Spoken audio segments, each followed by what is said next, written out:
আসসালামু আলাইকুম, welcome to my YouTube channel Farin's diary. কেমন আছেন আপনারা? আমি তো ভালোই আছি, আল্লাহর রহমতে। আপনারা আশা করি ভালোই আছেন। আজকে আমি মাছের ডিম রান্না করব, রুই মাছের ডিম।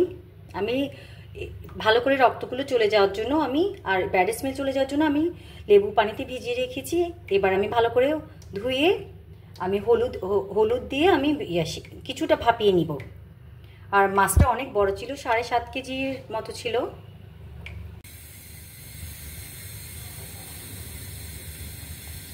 হলুদ দিয়ে কিছুক্ষণ ভাপিয়ে নিব, বেশিক্ষণ রাখবো না। কিছুক্ষণ পর আবার আসছি।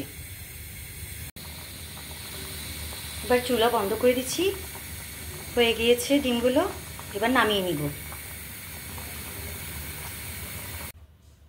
ঠান্ডা হলে ডিমটি আমি গুঁড়ি করে নিব, ভেঙে নিব।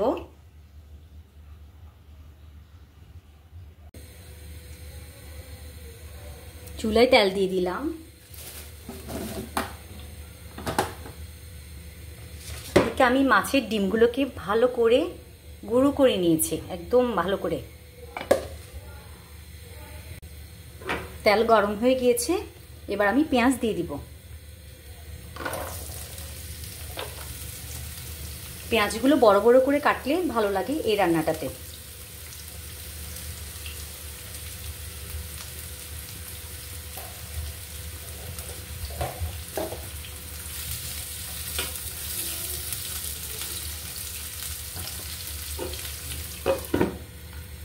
পেঁয়াজটা কিছুক্ষণ হতে থাকুক, ব্রাউন কালার হোক। পেঁয়াজটা ব্রাউন কালার হয়ে গিয়েছে। দুটো তেজপাতা আমি দিয়ে দিচ্ছি। এবার আমি গুঁড়ো করে ডিমগুলো দিয়ে দিব।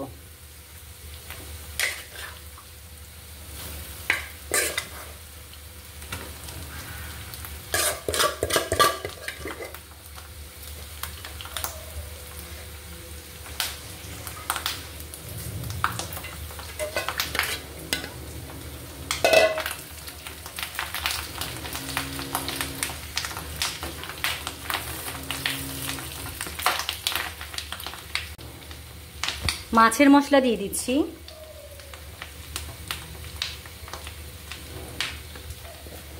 মরিচের গুঁড়ো দিয়ে দিচ্ছি।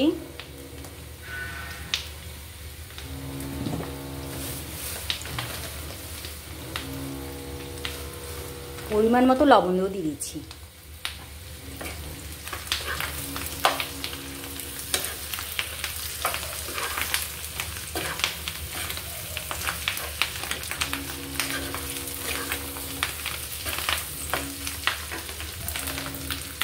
এবার কিছুটা পানি দিয়ে দিব ভালো করে সিদ্ধ হওয়ার জন্য।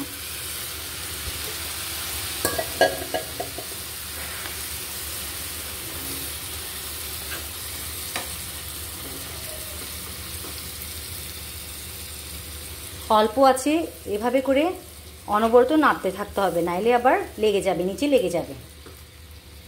কিছুক্ষণ পর আবার আসছি। অফ ক্যামেরায় আমি আরও কিছুটা পানি দিয়ে দিয়েছি। এবার আমি ফ্রোজেন করা ধনেপাতা দিয়ে দিব। অনেকগুলো দিয়ে দিচ্ছি।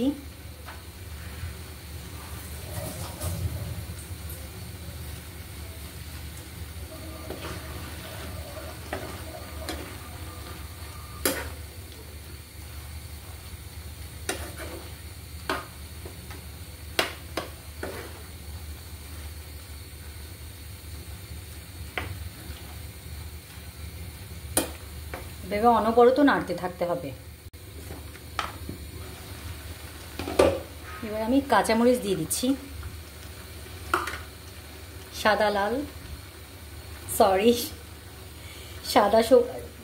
লাল সবুজ কাঁচামরিচ।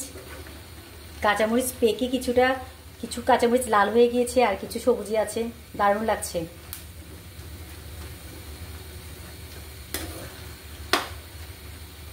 চুলা রাস্তা কমিয়ে দিচ্ছি।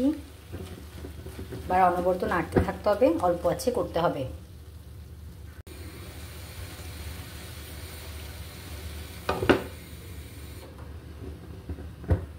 হয়ে গেল দারুণ স্বাদের মাছের ডিম।